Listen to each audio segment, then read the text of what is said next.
Hi students, welcome to the session.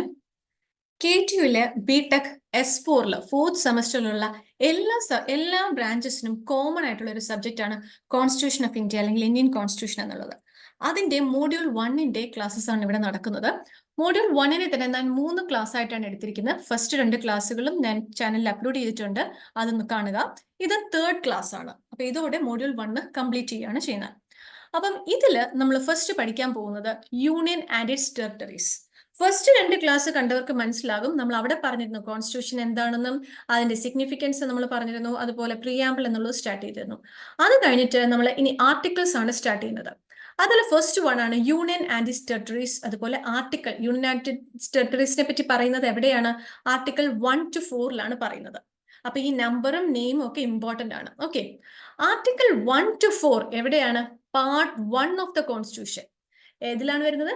Constitution of ഇന്ത്യയിലെ part 1ലാണ് article 1 to 4 വരുന്നത്. അത് എക്സ്പ്ലെയിൻ ചെയ്യുന്ന എന്തിനെ പറ്റിയാ? Union and its territories. അതായത് നമ്മുടെ രാജ്യത്തെ എന്തൊരു ഒരു ബൗണ്ടറീസ് നമ്മൾ പറയുമല്ലോ, അതിന്റെ ഡീറ്റെയിൽസ് ആണ് നമ്മൾ പറയുന്നത്. അതിൽ ഫസ്റ്റ് വൺ ആർട്ടിക്കിൾ 1 ഡിസ്ക്രൈബ് ചെയ്യുന്നത് എന്താണ്? ആർട്ടിക്കിൾ 1 ഡിസ്ക്രൈബ് ചെയ്യുന്നത് ഇന്ത്യനെ യൂണിയൻ ഓഫ് സ്റ്റേറ്റ്സ് എന്നുള്ള രീതിയിലാണ് നമുക്ക് ഡിഫൈൻ ചെയ്തിരിക്കുന്നത്, അല്ലെ? നമുക്കറിയാം ഇന്ത്യയിൽ പല പല സ്റ്റേറ്റ്സ് ഉണ്ട്, അല്ലെ? ആ സ്റ്റേറ്റ്സിന്റെ എല്ലാം ഒരു യൂണിയൻ എന്നുള്ള രീതിയിലാണ് ആർട്ടിക്കിൾ 1 ഇന്ത്യനെ ഡിഫൈൻ ചെയ്തിരിക്കുന്നത്. ഇതിൽ doctor BR Ambedkar said that Indian federation was a union because it was indissoluble. അതായത് അതിനെ സെപ്പറേറ്റ് ചെയ്യാൻ പറ്റില്ല, അത് ഒരുമിച്ച് ഒരു യൂണിയൻ ആയിട്ട് വർക്ക് ചെയ്യുന്നത് തന്നെയാണ്. അതുപോലെ തന്നെ ഒരു സ്റ്റേറ്റിനും ഇന്ത്യൻ യൂണിയനിൽ നിന്ന് മാറി സെപ്പറേറ്റ് ആയിട്ട് ഫംഗ്ഷൻ ചെയ്യാൻ പറ്റില്ല. ഇതെല്ലാം ഒരുമിച്ച് നമ്മൾ കൊണ്ടുപോകുന്ന ഒരു യൂണിയൻ ഓഫ് സ്റ്റേറ്റ്സ് എന്നുള്ള രീതിയിലാക്കിയിരിക്കുന്നതാണ് നമ്മുടെ ആർട്ടിക്കിൾ 1 എന്ന് പറയുന്നത്.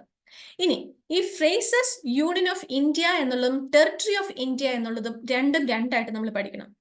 യൂണിയൻ ഓഫ് ഇന്ത്യ എന്ന് പറയുന്നതെന്ന് പറഞ്ഞാൽ നമ്മുടെ സ്റ്റേറ്റ്സ് എല്ലാമാണ് എൻജോയ് ചെയ്യുന്നത്. സ്റ്റേറ്റ്സ് എല്ലാം എൻജോയ് ചെയ്യുന്ന സ്റ്റാറ്റസിനെ നമ്മൾ പറയുന്നത്.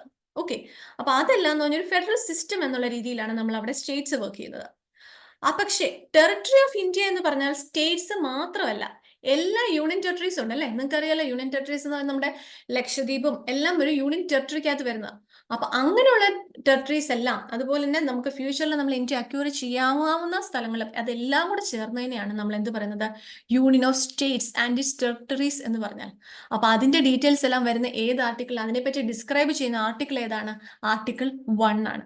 ഓക്കെ, ഇനി അടുത്തത് പറയുന്നത് ആർട്ടിക്കിൾ 2. ആർട്ടിക്കിൾ 2 എന്താ പറഞ്ഞത്? It deals with the admission or establishment of new States. ഒരു പുതിയ സ്റ്റേറ്റ് രൂപീകരിക്കുകയാണെങ്കിൽ അതിനു വേണ്ടിയുള്ള കുറച്ച് കാര്യങ്ങളുണ്ട്, അല്ലെ? റൂൾസ് ഉണ്ട്, എങ്ങനെയൊക്കെ അത് രൂപീകരിക്കാം എന്ന് പറഞ്ഞുള്ള റൂൾസ് ഉണ്ട്. അതിനെയാണ് ഒരു പുതിയ അഡ്മിഷൻ അല്ലെങ്കിൽ എസ്റ്റാബ്ലിഷ്മെന്റ്, നമ്മുടെ ഒരു പുതിയ സ്റ്റേറ്റിനെ ക്രിയേറ്റ് ചെയ്യാൻ വേണ്ടിയുള്ള ഡീറ്റെയിൽസ്, അതിന് എങ്ങനെയൊക്കെ ചെയ്യണം എന്നുള്ള ഡീറ്റെയിൽ ആയിട്ടുള്ളതാണ് ആർട്ടിക്കിൾ 2 പറയുന്നത്. ഓക്കെ, മൂന്നാമത്തെ ആർട്ടിക്കിൾ ഏതാ? ആർട്ടിക്കിൾ 3.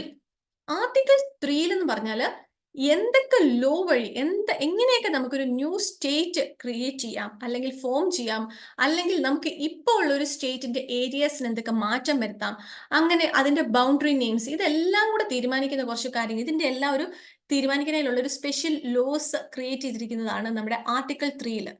നോക്കിയേ, എന്തൊക്കെയാ അത് ഡീൽ ചെയ്യുന്നത്? Formation of the new state, alteration of the areas of the state, boundaries or name of the existing state. ഇപ്പം നമുക്ക് പലയിടത്തും നമുക്ക് കാണാം, അല്ലെ? ഒറീസ എന്നായിരുന്നു ഒഡീഷ എന്നാക്കി, അതുപോലുള്ള പല പല നെയിംസ് മാറ്റുന്നത്. ഇപ്പൊ ഉള്ള എക്സിസ്റ്റിംഗ് സ്റ്റേറ്റിന്റെ നെയിം മാറ്റണമെങ്കിൽ, അതുപോലെ തന്നെ സ്റ്റേറ്റിനെ സെപ്പറേറ്റ്, ഇപ്പൊ ആന്ധ്രാപ്രദേശിനെ സെപ്പറേറ്റ് ചെയ്ത തെലങ്കാന ക്രിയേറ്റ് ചെയ്ത്, അല്ലെ? ഇങ്ങനെയുള്ള എല്ലാ കാര്യത്തിനും വേണ്ടി എന്തൊക്കെ നിയമങ്ങളുണ്ട് എന്നുള്ളതെല്ലാം പറയുന്നതാണ് നമ്മുടെ ആർട്ടിക്കിൾ 3. ഓക്കെ ആണോ? ഇത്രയും കാര്യങ്ങളാണ് നമ്മൾ ഫസ്റ്റ് പഠിച്ചത്. ആർട്ടിക്കിൾ 4 ഉണ്ട്. ഫസ്റ്റ് വൺ നമ്മൾ മൂന്നും ജസ്റ്റ് ഒന്ന് പറഞ്ഞാലോ. ഫസ്റ്റ് വൺ എന്താണ്? യൂണിയൻ ആൻഡ് ഇറ്റ്സ് ടെറിട്ടറീസ് ആണ്. അത് പറയുന്നത് ആർട്ടിക്കിൾ 1 to 4 ഫസ്റ്റ് ആർട്ടിക്കിൾ 1 എന്ന് പറഞ്ഞാൽ എന്താണ്? യൂണിയൻ ഓഫ് സ്റ്റേറ്റ്സ് എന്നാണ് നമ്മുടെ ഇന്ത്യനെ ഡിഫൈൻ ചെയ്യുന്നത്. India as A union of States, അല്ലെ? പല പല സ്റ്റേറ്റ്സും ഉണ്ട്, അതുപോലെ യൂണിയൻ ടെറിട്ടറീസും കൂടെ നമുക്കുണ്ട്. രണ്ടാമത് ആർട്ടിക്കിൾ 2. ആർട്ടിക്കിൾ 2 എന്താണ് പറയുന്നത്? ഒരു അഡ്മിഷൻ, ഒരു പുതിയ സ്റ്റേറ്റ് അല്ലെ ന്യൂ സ്റ്റേറ്റ് ക്രിയേറ്റ് ചെയ്യണമെങ്കിൽ വേണമെങ്കിലുള്ള എല്ലാ കാര്യങ്ങളും പറ്റിയാണ് ആർട്ടിക്കിൾ 2 പറഞ്ഞാൽ. എങ്ങനെ ഡീൽ ചെയ്യാം എന്നുള്ളത്. ആർട്ടിക്കിൾ 3 പറയുന്നത് എന്താണ്? Formation of new state, alteration of the area of the state, അതുപോലെ തന്നെ boundaries or name of the existing state. ഇതിൽ എന്തെങ്കിലും മാറ്റം വരണമെങ്കിൽ എന്തൊക്കെ കാര്യങ്ങൾ ചെയ്യണം എന്നുള്ളതാണ് നമ്മുടെ ആർട്ടിക്കിൾ 3. ഇത്രയും മനസ്സിലായല്ലോ? ഓക്കെ. അപ്പൊ അതിനുവേണ്ടി നമ്മൾ മെയിൻ ആയിട്ട് ചെയ്യുന്നത്, അത് നമുക്ക് ആർക്കെങ്കിലും ഒരാൾക്ക് ചെയ്യാൻ പറ്റത്തില്ല, പ്രസിഡന്റിനോ പ്രൈം മിനിസ്റ്ററിനോ ഒന്നും ഒറ്റയ്ക്ക് ചെയ്യാൻ പറ്റുന്ന ഒരു കാര്യമല്ല. നമുക്കിവിടെ എങ്ങനെയാണ് 2 ഹൗസ് ഓഫ് പാർലമെന്റ്സ് ഉണ്ട് അല്ലേ? അപ്പം ഏത് ഹൗസ് ഓഫ് ദ പാർലമെന്റിൽ അവരുടെ പ്രസിഡന്റിന്റെ റെക്കമെൻഡേഷൻ വഴി നമ്മൾ ബില്ല് പാസ്സാക്കിയതിനു ശേഷം ഓരോരുത്തരുടെയും ആ കറസ്പോണ്ടിങ് ആയിട്ടുള്ള ലെജിസ്ലേറ്റീവ് സ്റ്റേറ്റിന്റെ ഒരു അവരുടെ വ്യൂ പോയിന്റ്സും കൂടെ അറിഞ്ഞതിന് ശേഷം മാത്രമേ നമ്മൾ ബൗണ്ടറീസ് ഒക്കെ തീരുമാനിക്കുകയുള്ളൂ. അതിനുവേണ്ടിയുള്ള ഒരു 2-3 സ്റ്റെപ്സ് ആണ് ഈ പറഞ്ഞിരിക്കുന്നത്. അവിടെ റെക്കമെൻഡേഷൻ ഓഫ് പ്രസിഡന്റ് വഴിയാണ് നമ്മൾ ഒരു ബില്ല് ഇൻട്രൊഡ്യൂസ് ചെയ്യുന്നത്, either house of the parliament. Okay. അതിനുശേഷം നമ്മൾ ചെയ്യുന്നത് എന്നതാണ്, ഈ നമ്മൾ ഓരോ ബില്ല്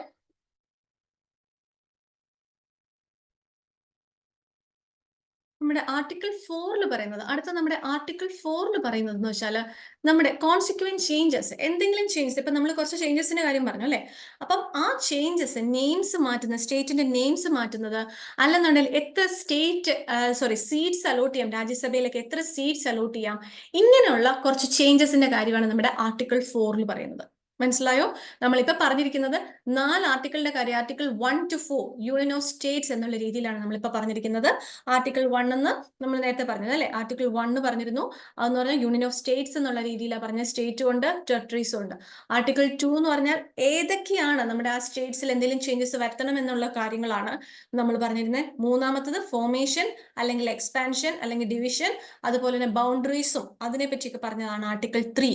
അതുപോലെ ആർട്ടിക്കിൾ 4 എന്ന് പറഞ്ഞാൽ നെയിം ഓഫ് ദ സ്റ്റേറ്റിന് എന്തെങ്കിലും മാറ്റം വരുത്തണമെങ്കിൽ, അല്ലെങ്കിൽ നമ്പർ ഓഫ് സ്റ്റേറ്റ്സ് അലോട്ട് ചെയ്തതും മാറ്റം വരുത്തണമെങ്കിലാണ് നമ്മുടെ ആർട്ടിക്കിൾ 4 എന്ന് പറയുന്നത്. ഇത്രയും കാര്യങ്ങൾ മനസ്സിലായല്ലോ? ഇതാണ് യൂണിയൻ ഓഫ് സ്റ്റേറ്റ്സ് എന്ന് പറഞ്ഞാൽ. അടുത്തെന്ന് പറഞ്ഞാൽ നമ്മുടെ സിറ്റിസൺഷിപ്പാണ്. സിറ്റിസൺഷിപ്പ് നമുക്ക് എല്ലാവർക്കും അറിയാവുന്ന അല്ലെ? സിറ്റിസൺഷിപ്പ് തന്നെ നമ്മൾ എല്ലാവരും ഏത് സിറ്റിസൺഷിപ്പ് ഉള്ള എല്ലാവരും അല്ല, നമ്മൾ മിക്കവാറും തന്നെ നമുക്ക് ഇന്ത്യൻ സിറ്റിസൺ ആണ് അല്ലെ? ഇന്ത്യയിൽ താമസിക്കുന്ന, ഇന്ത്യയിൽ ജീവിക്കുന്നവർക്കുള്ള ഒരു സിറ്റിസൺഷിപ്പാണ്. നമുക്കൊരു വോട്ടവകാശമുണ്ട്, നമുക്ക് കുറച്ച് ഫ്രീഡം ഉണ്ട്, നമുക്ക് കുറച്ച് ഡ്യൂട്ടീസ് ഉണ്ട്. ഇതെല്ലാം ഇന്ത്യൻ സിറ്റിസൺസ് ആയതുകൊണ്ടാണ് നമുക്ക് കിട്ടുന്നത്. അപ്പൊ സിറ്റിസൺഷിപ്പ് എന്ന് പറഞ്ഞാൽ എന്താ? It refers to a person's legal status. ഞാനൊരു ഇന്ത്യൻ സിറ്റിസൺ ആയതുകൊണ്ട് എനിക്ക് ഇന്ന അവകാശങ്ങളുണ്ടെന്ന് നമുക്ക് പറയാൻ പറ്റും അല്ലെ? അപ്പൊ നമുക്ക് വോട്ടവകാശത്തിനൊക്കെ നമ്മൾ ഇലക്ഷനൊക്കെ പോകുമ്പോൾ നമ്മൾ എന്താ വോട്ടർ പട്ടിക കൊണ്ടുപോകും അല്ലെ?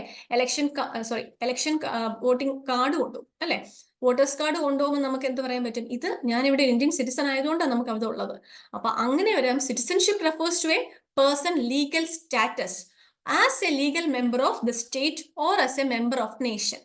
അപ്പം അതുപോലെ തന്നെ ഈ ആർട്ടിക്കിൾ 5 to 11 നമ്മുടെ ഈ സിറ്റിസൺഷിപ്പിന്റെ കാര്യം പറഞ്ഞാൽ, അപ്പൊ നമ്മൾ നേരത്തെ പറഞ്ഞ എന്തായിരുന്നു? ആർട്ടിക്കിൾ 1 to 4 എന്ന് പറഞ്ഞാൽ യൂണിയൻ ഓഫ് സ്റ്റേറ്റ്സ് ആണ്. അപ്പൊ അടുത്തത് ഏതുവരെ പഠിച്ചു നമ്മൾ? അടുത്തത് 5 to 11 ആണ് നമ്മൾ പഠിക്കാൻ പോകുന്നത്. ഈ സിറ്റിസൺഷിപ്പ് എന്ന് പറഞ്ഞാൽ ഒരു ഫുൾ മെമ്പർഷിപ്പ്, ഒരു പർട്ടിക്കുലർ സ്റ്റേറ്റിലാണ്, ഈ കേരളത്തിലാണെന്നുണ്ടെങ്കിൽ ഇന്ന സിറ്റിസൺഷിപ്പ്, അതിനും ഇന്ത്യ എന്ന് പറഞ്ഞ് വേറൊരു സിറ്റിസൺഷിപ്പ് നമുക്ക് ഇല്ല. മൊത്തത്തിൽ നമുക്ക് എന്താ, യൂണിയൻ ഓഫ് സ്റ്റേറ്റ് ആയതുകൊണ്ട് ഒറ്റ സിറ്റിസൺഷിപ്പ്, ഇന്ത്യൻ സിറ്റിസൺഷിപ്പ് എന്ന് തന്നെയാണ് നമ്മൾ പറയുന്നത് അല്ലെ? നമ്മളൊരു ഇന്ത്യൻ സിറ്റിസൺ ആണെന്നാണ് നമ്മൾ പറയുന്നത്. ഓക്കെ. അപ്പൊ നമുക്ക് എന്ത് പറയാം? Citizenship is A bond between an individual and A country to which the individual owes allegiance and it is entitled to a protection in return. നമ്മൾ നേരത്തെ പറഞ്ഞു അല്ലേ? കഴിഞ്ഞ ക്ലാസ്സിൽ നമ്മൾ പറഞ്ഞു നമുക്ക് കുറച്ച് ഫണ്ടമെന്റൽ റൈറ്റ്സ് ഉണ്ട്, അതുപോലെ തന്നെ നമുക്ക് കുറച്ച് അവകാശങ്ങളുണ്ട്, അതുപോലെ നമ്മൾ ചെയ്യേണ്ട കുറെ കടമകളുണ്ട്, ഫണ്ടമെന്റൽ ഡ്യൂട്ടീസ്. അപ്പൊ ഇതൊക്കെ നമുക്കുള്ള എന്തുകൊണ്ടാണ്? നമ്മളൊരു ഇന്ത്യൻ സിറ്റിസൺ ആയതുകൊണ്ടാണ്. അപ്പൊ ആ സിറ്റിസൺഷിപ്പിനെ നമുക്ക് എന്ത് പറയാം? ഇറ്റ് ഇസ് എ ബോണ്ട്, അങ്ങനെ പറയാം അല്ലെ? It is A bond between an individual and A country എന്നുള്ള രീതി നമുക്ക് പറയാൻ പറ്റും. അടുത്ത എന്താ? Citizenship implies A state of liberty with associated responsibility. നമ്മൾ നേരത്തെ പറഞ്ഞല്ലോ, റൈറ്റ്സ് ഉണ്ട്, റെസ്പോൺസിബിലിറ്റീസും എല്ലാം ഉണ്ട് അല്ലെ? അപ്പം ഇതെല്ലാം ഉള്ളതുകൊണ്ട് നോൺ സിറ്റിസൺസ്, നമുക്ക് വിദേശികൾ ആരെങ്കിലും വന്നാൽ അവർക്ക് ഈ അവകാശങ്ങളൊന്നും കിട്ടില്ല. നമ്മൾ ഇന്ത്യൻ സിറ്റിസൺസ് ആയതുകൊണ്ട് മാത്രം നമുക്ക് കിട്ടുന്നത്. പുറത്തുനിന്നുള്ള ഒരാൾ വന്ന് നമുക്ക് ഇവിടെ വോട്ട് ചെയ്യാൻ പറ്റുമോ? ഇല്ല. വിദേശീയർ ആർക്കും ഇവിടെ വോട്ട് ചെയ്യാൻ പറ്റത്തില്ല. നമ്മൾ ഇവിടെ ഉള്ളവർക്ക് മാത്രമേ നമുക്ക് വോട്ട് ചെയ്യാൻ പറ്റുള്ളൂ. ഇനി ഇത്രയും മനസ്സിലായല്ലോ? അപ്പൊ എന്താണ് സിറ്റിസൺഷിപ്പ് എന്നുള്ള രീതിയിൽ മനസ്സിലായെന്ന് വിശ്വസിക്കുന്നു. അപ്പൊ ഇനി നമ്മൾ ഇതിന്റെ അകത്ത് പറയാൻ പോകുന്നതെന്ന് വെച്ചാൽ പല രീതിയിലുള്ള എങ്ങനെ കോൺസ്റ്റിറ്റ്യൂഷൻ ഡീൽ ചെയ്യുന്ന സിറ്റിസൺഷിപ്പിന്റെ കാര്യങ്ങളാണ് നമ്മൾ പറയുന്നത്. ഓക്കെ. ഇനി നമ്മൾ നേരത്തെ പറഞ്ഞ ഏത് ആർട്ടിക്കിൾ ആണ് ഇതിന്റെ സിറ്റിസൺഷിപ്പിന്റെ കാര്യം പറയുന്നത്? ആർട്ടിക്കിൾ 5 to 11 ആണ് അല്ലെ?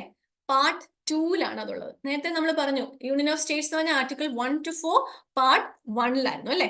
ഇത് പാർട്ട് 2 5 to 11.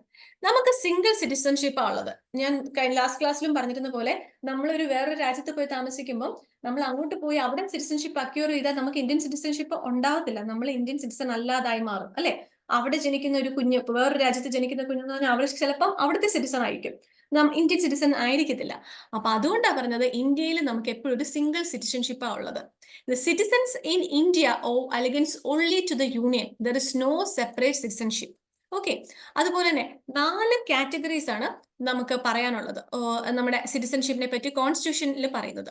ഓക്കെ, ഏതൊക്കെയാ? പേഴ്സൺ ഡൊമിസൈൽഡ് ഇൻ ഇന്ത്യ, അതായത് ഇന്ത്യയിൽ നമ്മൾ താമസിക്കുന്ന ഒരു വ്യക്തി. അതുപോലെ തന്നെ പേഴ്സൺസ് മൈഗ്രേറ്റഡ് ഫ്രം പാകിസ്ഥാൻ, അതായത് നമ്മൾ ആ സെപ്പറേഷന്റെ സമയത്ത് മൈഗ്രേറ്റ് ചെയ്ത് വന്ന് അപ്പം മുതൽ നമ്മുടെ ഇവിടെ താമസിക്കുന്നവര്. Person migrated to Pakistan but later returned. Person of India origin residing outside India, നമ്മുടെ അവർ അവിടെ പോയി താമസിച്ചാലും അവർ ഇന്ത്യൻ സിറ്റിസൺഷിപ്പ് ക്യാൻസൽ ചെയ്തിട്ടില്ല എന്നുണ്ടെങ്കിൽ അവർ പുറത്താണ് താമസിക്കുന്നതെങ്കിലും നമ്മുടെ ഇന്ത്യൻ സിറ്റിസൺഷിപ്പ് തന്നെയാണ് അവർക്കുള്ളത്. ഓക്കെ, അപ്പൊ ഇതാണ് 4 കാര്യങ്ങൾ, 4 കാറ്റഗറീസ് ഓഫ് പേഴ്സൺ എന്നുള്ള രീതിയിൽ പറയുന്നത്. എന്തുവാണ് ജനുവരി 26, 1950 സിറ്റിസൺഷിപ്പ് ആക്ടിന്റെ കാര്യം പറയുന്നത് കേട്ടോ. സിറ്റിസൺഷിപ്പ് ആക്ട് 1955 അവര് നമുക്ക് നമ്മുടെ പൗരത്വാവകാശം അല്ലെ, നമ്മുടെ സിറ്റിസൺഷിപ്പ് അക്യൂർ ചെയ്യാനും ലോസ് ആവാനുള്ള കുറച്ച് കാരണങ്ങൾ പറയുന്നുണ്ട്. Acquisition of citizenship, first one എന്താ? ബർത്ത്. നമ്മൾ ഉണ്ടാവുന്നത് ഇന്ത്യയിലാണെന്നുണ്ടെങ്കിൽ നമുക്ക് ഏത് സിറ്റിസൺഷിപ്പാണ് കിട്ടുന്നത്? സിറ്റിസൺഷിപ്പ് ഓഫ് ബൈ ബർത്ത് അല്ലെ. ഇന്ത്യയിലാണ് നമ്മൾ ജനിച്ചത്, അതുകൊണ്ട് നമ്മൾ സിറ്റിസൺഷിപ്പ് ബൈ ബർത്ത് ആയിട്ട് ഇന്ത്യൻ സിറ്റിസൺ ആയി മാറുക ചെയ്യുന്നത്. രണ്ടാമത്തത് ഡിസെന്റ്, അതായത് a person born outside India, ഇന്ത്യയുടെ പുറത്താണ് ജനിച്ചതെങ്കിലും പക്ഷേ the person born outside India shall not be citizen of India by descent unless ആ കുഞ്ഞിന്റെ അവിടെ പുറത്ത് ജനിച്ചൊരു കുഞ്ഞിന്റെ എന്താണ് ബർത്ത് നമ്മുടെ ഇന്ത്യയിൽ രജിസ്റ്റർ ചെയ്തിരിക്കണം. എപ്പോഴാണ്? Within 1 year of the date of birth. അങ്ങനെയാണെന്നുണ്ടെങ്കിൽ, അല്ലെങ്കിൽ തന്നെ അതിന്റെ എക്സ്പയറി കഴിഞ്ഞാണെങ്കിൽ special permission from the central government കിട്ടുവാണെങ്കിൽ ആ കുഞ്ഞിന് വീണ്ടും ഇന്ത്യൻ സിറ്റിസൺഷിപ്പ് കിട്ടും. ഓക്കെ. മൂന്നാമത് രജിസ്ട്രേഷൻ. കുറെ വർഷം നമ്മുടെ ഇന്ത്യയിൽ താമസിച്ചിരുന്നു, വേറെ രാജ്യത്ത് ആണെന്നെങ്കിലും നമ്മുടെ രാജ്യത്ത് കുറെ വർഷം താമസിച്ചിരുന്നു എന്നുണ്ടെങ്കിൽ അവർക്ക് ഒരു ആപ്ലിക്കേഷൻ വഴി നമുക്ക് സിറ്റിസൺഷിപ്പ് അക്യൂർ ചെയ്യാൻ പറ്റും. ഓക്കെ.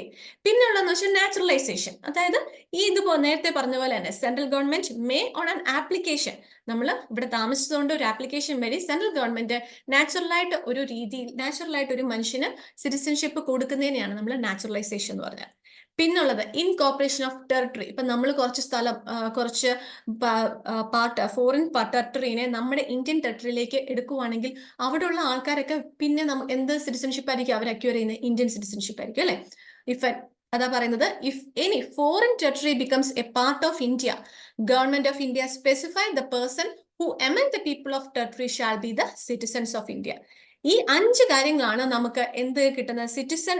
സിറ്റിസൺഷിപ്പ് അക്യൂസിഷൻ വേണ്ടി, അതായത് അക്യൂർ ചെയ്യാൻ വേണ്ടിയുള്ള കുറച്ച് കാര്യങ്ങളാണ് പറയുന്നത്. അപ്പൊ എന്തൊക്കെയായിരുന്നു? ആർട്ടിക്കിൾ 5 to 11 അണ്ടർ പാർട്ട് 2 അല്ലെ. അപ്പൊ പാർട്ട് 2 അത് പറയുന്നത്. 5 to 11 എന്താണ് ഇതിന്റെ അകത്ത് പറയുന്നത്? ഫസ്റ്റ് വൺ പറഞ്ഞാൽ സിംഗിൾ സിറ്റിസൺഷിപ്പ് ആണ്. അപ്പൊ അതിന്റെ അകത്ത് നമുക്ക് ഫസ്റ്റ് പറയുന്ന 4 കാറ്റഗറീസ് ആണ് നമുക്ക് പറയാൻ പറ്റുന്നത് അല്ലെ. Persons domiciled in India, person migrated from Pakistan, person migrated to Pakistan but later returned, person of India origin residing outside in India. ഇത്രയും കാര്യങ്ങളാണ് അതിൻ്റെ അകത്ത് പറയുന്നത്. പിന്നെ സിറ്റിസൺഷിപ്പ് ആക്ട് 1955 എന്താ പറയുന്നത്? അതിൽ പറയുന്നതെന്ന് വെച്ചാൽ അക്വിസിഷന് വേണ്ടി പല കാര്യങ്ങളുണ്ട് അല്ലെ. ഫസ്റ്റ് വൺ എന്താ? ബൈ ബർത്ത്, ഇന്ത്യയിൽ ജനിക്കുവാണെങ്കിൽ നമുക്ക് നാച്ചുറൽ ആയിട്ട് നമുക്ക് കിട്ടും. രണ്ടാമത്തത് പുറത്താണ്, പേഴ്സൺ ഔട്ട്സൈഡ് ഇന്ത്യയാണ് ജനിച്ചതെങ്കിലും 1 വർഷത്തിനുള്ളിൽ ഇന്ത്യയിൽ രജിസ്റ്റർ ചെയ്യുവാണെങ്കിൽ ഇന്ത്യൻ സിറ്റിസൺഷിപ്പ് കിട്ടും. പക്ഷേ ഈ 1 വർഷത്തെ കാലാവധി കഴിഞ്ഞാൽ തന്നെയും ഒരു സ്പെഷ്യൽ പെർമിഷനോടെ നമുക്ക് രജിസ്റ്റർ ചെയ്യാൻ പറ്റും. അതുപോലെ തന്നെ രജിസ്ട്രേഷൻ അല്ലെ, നമുക്ക് സെൻട്രൽ ഗവൺമെന്റ് ഇതിലൊരു ആപ്ലിക്കേഷൻ വഴി നമ്മൾ രജിസ്റ്റർ ചെയ്യുകയാണെങ്കിൽ നമുക്ക് കിട്ടും. കുറെ വർഷം നമ്മൾ ഇവിടെ താമസിച്ചാന്നുള്ള രീതിയിൽ നമുക്ക് അപ്ലൈ ചെയ്യാൻ പറ്റും. അതുപോലെ നാച്ചുറലൈസേഷൻ, ഇപ്പൊ പറഞ്ഞതുപോലെ തന്നെ സെൻട്രൽ ഗവൺമെന്റ് ഒരു ആപ്ലിക്കേഷൻ വഴി ഒരു സർട്ടിഫിക്കറ്റ്, അവർ നാച്ചുറലൈസേഷൻ ആയിട്ടുള്ള ഒരു സർട്ടിഫിക്കേഷൻ നമുക്ക് തരും. അഞ്ചാമത്തെ എന്ന് പറഞ്ഞാൽ ടെറിട്ടറി ഇൻകോർപ്പറേറ്റ് ചെയ്ത്, അതായത് ഇന്ത്യ നമ്മുടെ ഒരു ഏതെങ്കിലും foreign territory part of India ആവുകയാണെങ്കിൽ അവിടെ താമസിക്കുന്ന ആൾക്കാർ നമുക്ക് എന്ത് സംഭവിക്കും? അവര് പിന്നെ ഇന്ത്യൻ സിറ്റിസൺസ് ആയിട്ട് മാറുകയാണ് ചെയ്യുന്നത്. ഓക്കെ. ഇനി നമുക്ക് അക്യൂർ ചെയ്യുന്ന പോലെ തന്നെ ലോസ് ഉണ്ട് അല്ലെ. സിറ്റിസൺഷിപ്പ് ടെർമിനേറ്റ് ചെയ്യാനുള്ള ചാൻസസും ഉണ്ട്, നമുക്ക് നഷ്ടപ്പെടാനുള്ള ചാൻസസും ഉണ്ട്. അത് എന്തൊക്കെയാണ്? ബൈ റിനൻസിയേഷൻ അല്ലെ. നമുക്കിപ്പോ വേറൊരു രാജ്യത്തോട്ട് പോവുകയാണെന്നുണ്ടെങ്കിൽ നമുക്ക് വേണ്ട എന്ന് വെക്കാം അല്ലെ. ചിലപ്പോൾ വേറൊരു രാജ്യത്തേക്ക് പോകുന്ന സമയത്ത് ചിലപ്പം സിറ്റിസൺഷിപ്പ് ടെർമിനേറ്റ് ചെയ്യാനുള്ള ചാൻസസും ഉണ്ട്. നമുക്ക് അവിടെ അക്യൂർ ചെയ്യണമെങ്കിൽ ഇവിടത്തെ കളയണം. കാരണം എന്തുകൊണ്ടാണ്, സിംഗിൾ സിറ്റിസൺഷിപ്പേ നമുക്ക് പറ്റുള്ളൂ. അങ്ങനെയുള്ള സമയത്ത് ഈ ജനങ്ങൾ അങ്ങോട്ട് പോകുന്ന ആൾക്കാർ തന്നെ വേണ്ടാന്ന് വെക്കും. അതിനെയാണ് നമ്മൾ റിനൻസിയേഷൻ എന്ന് പറഞ്ഞാൽ. ഇല്ലെങ്കിൽ by termination, when an Indian citizen voluntarily acquires citizenship of another country, അപ്പം ഓട്ടോമാറ്റിക്കലി ടെർമിനേറ്റ്. അപ്പൊ നമ്മൾ പറഞ്ഞല്ലോ വേണ്ട എന്ന് വെക്കുന്നുണ്ട്, പക്ഷേ ചിലര് അങ്ങനെ കളയാതെ തന്നെ അവിടെ പോയി താമസിച്ച് അവിടുത്തെ സിറ്റിസൺഷിപ്പ് എടുക്കുമ്പോൾ ഇവിടുത്തെ വീണ്ടും പോകും. അപ്പൊ അതിനെയാണ് ബൈ ടെർമിനേഷൻ എന്ന് പറഞ്ഞാൽ. മൂന്നാമത്തത് ബൈ ഡിപ്രിവേഷൻ, അതായത് കമ്പൽസറി ടെർമിനേഷൻ. എന്തെങ്കിലും പ്രശ്നങ്ങൾ ഉണ്ടാക്കി അവരുടെ സിറ്റിസൺഷിപ്പ് കളഞ്ഞു എന്നൊക്കെ പറയത്തില്ലേ, അതാണ്. അതിന്റെ കാരണങ്ങൾ എന്തൊക്കെയാണ്? The citizen has obtained the citizenship by fraud. എന്തെങ്കിലും കള്ളത്തരം വഴിയാണ് സിറ്റിസൺഷിപ്പ് ഒബ്റ്റെയിൻ ചെയ്തു എന്ന് കണ്ടുപിടിച്ചാൽ അത് കളയും അല്ലെ. പിന്നെ എന്തെങ്കിലും ഡിസ്ലോയൽറ്റി, എന്തെങ്കിലും രാജ്യദ്രോഹമായുള്ള കുറ്റങ്ങൾ ചെയ്തു എന്നൊക്കെ പറയത്തില്ലേ, അങ്ങനെ എന്തെങ്കിലും ഡിസ്ലോയൽറ്റി ചെയ്യുവാണെന്നുണ്ടെങ്കിൽ, കാണിക്കുവാണെങ്കിൽ അത് നമുക്ക് സിറ്റിസൺഷിപ്പ് കളയേണ്ടി വരും. പിന്നെ citizen has unlawfully traded or communicated with the enemy during war അല്ലെ. ഒരു യുദ്ധ സമയത്ത് മറ്റുള്ളവരുമായിട്ട് എതിരാളികളായിട്ട് കമ്മ്യൂണിക്കേറ്റ് ചെയ്ത് എന്തെങ്കിലും സഹായമൊക്കെ ചെയ്യുവാണെങ്കിൽ രാജ്യദ്രോഹികൾ എന്നൊക്കെ നമ്മൾ പറഞ്ഞു കേട്ടിട്ടുണ്ട് അല്ലെ. അങ്ങനെയുള്ള കേസിൽ നമുക്ക് എന്താ, നമുക്ക് നമ്മുടെ സിറ്റിസൺഷിപ്പ് നഷ്ടപ്പെടും. Okay. Citizen has within 5 years after registration or naturalization been imprisoned in any country for 2 years. നമ്മുടെ രജിസ്ട്രേഷൻ അല്ലെങ്കിൽ നാച്ചുറലൈസേഷൻ വരെ കിട്ടിക്കഴിഞ്ഞിട്ട് പുറത്ത് വേറെ ഏതെങ്കിലും രാജ്യത്തെ 2 വർഷം അതിനധികമോ ഇംപ്രിസൺ ചെയ്യുവാണെങ്കിൽ നമുക്ക് അത് പോകും.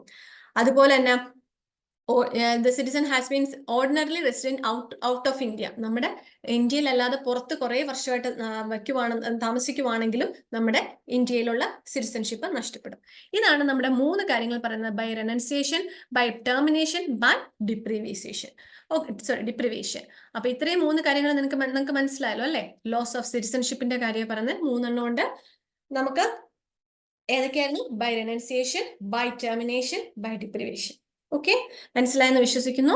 നിങ്ങൾക്ക് ഡൗട്ട് ഉണ്ടെങ്കിൽ ഈ ക്ലാസ് ഒന്നുകൂടെ കാണുക. അതുപോലെ തന്നെ ഫസ്റ്റ് 2 വീഡിയോസ് കാണുക. എന്നാൽ കംപ്ലീറ്റ് മൊഡ്യൂൾ 1 നിങ്ങൾക്ക് ക്ലിയർ ആയിട്ട് കിട്ടും. Okay, thank you.